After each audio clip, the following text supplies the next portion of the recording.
नमस्कार, मी राधा स्वागत करते तुमचं राधास मॅजिक किचन या आपल्या यूट्यूब चॅनलवर।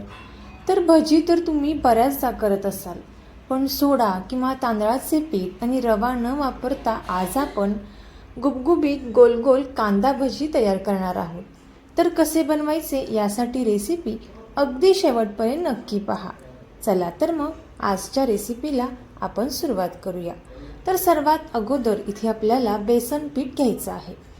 इथे तुम्ही विकतचं बेसन पीठ देखील वापरू शकता किंवा जर डाळ तुम्ही गिरणीतून दळून आणली असेल तर ते सुद्धा बेसन पीठ इथे तुम्ही वापरू शकता। तर इथे हे बेसन पीठ मी गिरणीतून दळून आणलेलं वापरलेलं आहे। 1.5 कप इथे आपल्याला बेसन पीठ घ्यायचं आहे। आता ज्या कपने आपण बेसन पीठ मोजून घेतलेलं आहे त्याच कपने अर्धा कप पाणी इथे आपल्याला घ्यायचं आहे।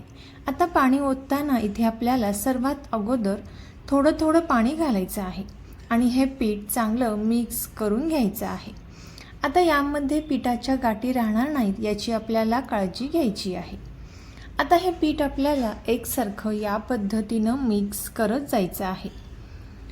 तोपर्यंत जर तुम्ही आपल्या चॅनेलवरती नवीन आला असाल तर नक्कीच आपल्या चॅनेलला सबस्क्राईब करा आणि सबस्क्राईबच्या पुढचे बेल आयकॉनचे बटन दाबा, जेणेकरून इथून पुढच्या छान छान रेसिपीज सर्वात अगोदर तुम्हाला पाहायला भेटतील।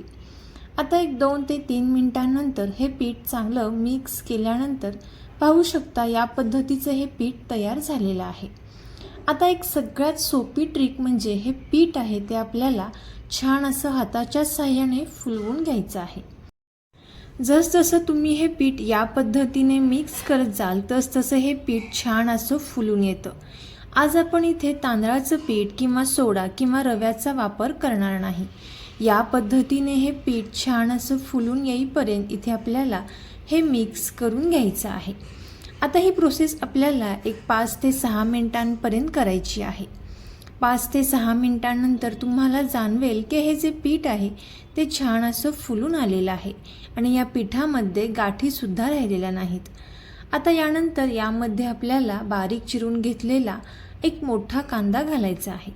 त्यानंतर बारीक चिरून घेतलेली हिरवी मिरची घालायची आहे।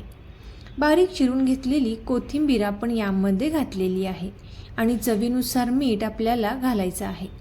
अगदी थोडंसं लाल तिखट आणि अगदी किंचितशी हळद आपण इथे वापरलेली आहे आणि सर्वात शेवटी यामध्ये आपल्याला एक अर्धा चमचा ओवा हाताने चोळून या पद्धतीने या पिठामध्ये घालायचा आहे। आता इथे आपल्याला पाण्याचा वापर अजिबात करायचा नाही। हे पीठ लगेचच मिक्स करून घ्यायचं आहे।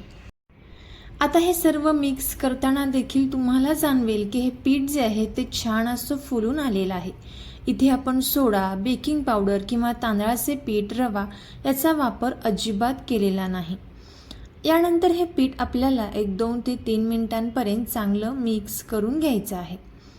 तर रेसिपी तुम्ही इथंपर्यंत पाहत आलाच आहात तर नक्कीच या रेसिपीला लाईक करा आणि चॅनेलला सबस्क्राईब करायला अजिबात विसरू नका। आता इथे आपण एका साईडला गॅसवरती कढईमध्ये तेल छान गरम करण्यासाठी ठेवलेलं आहे। तेल चांगलं गरम झाल्यानंतर इथे आपण हे भजी या तेलामध्ये सोडून घेणार आहोत।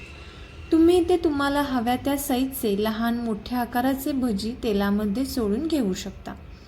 मस्त अशी गुबगुबीत, खमंग आणि खुसखुशीत भजी तयार होतात। आता इथे आपण सुरुवातीला 4 ते 5 भजी या तेलामध्ये सोडून घेणार आहोत। आता जोपर्यंत तेलावरचे हे बुडबुडे कमी येत नाहीत तोपर्यंत इथे आपल्याला झारा किंवा चमचा लावायचा नाही। याचा हलकासा कलर चेंज झाल्यानंतर इथे आपण झाऱ्याच्या साहाय्याने हे छान असे पलटी करून घेणार आहोत। तर इथे आपल्याला गॅसचा फ्लेम आता थोडा कमी करायचा आहे आणि मंद आचेवरती आपल्याला हे भजी छान असे तळून घ्यायचं आहे। लक्षात ठेवा, भजी तेलामध्ये सोडताना गॅसचा फ्लेम फुल ठेवायचा आहे आणि 1-2 मिनिटांनंतर गॅसचा फ्लेम आपल्याला कमी करायचा आहे आणि पुन्हा एकदा 2 ते 3 मिनिटांपर्यंत भजी छान असे तळून घ्यायचे आहेत, जेणेकरून ते आतून कच्चे राहणार नाहीत। आता याचा हलकासा कलर चेंज झाल्यानंतर आपण हे भजी तेलामधून काढून घेणार आहोत।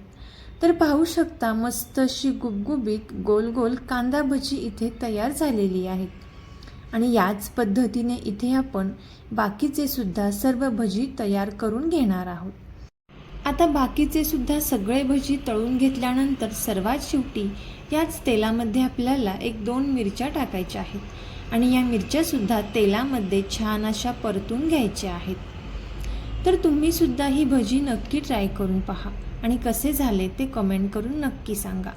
तुम्हाला जर असेच भजीचे नवीन आणि छान प्रकार पाहायचे असतील तर नक्कीच आपल्या चॅनलला सबस्क्राईब करा आणि सबस्क्राईबच्या पुढचे बेल आयकॉनचे बटन दाबा. तर पाहू शकता भजींना कलर देखील छान असा आलेला आहे आणि गुबगुबीत असे भजी इथे तयार झालेले आहेत.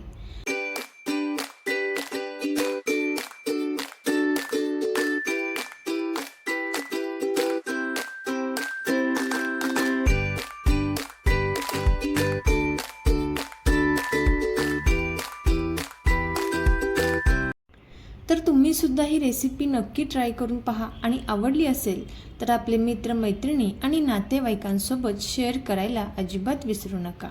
रेसिपी अगदी शेवटपर्यंत पाहिल्याबद्दल धन्यवाद.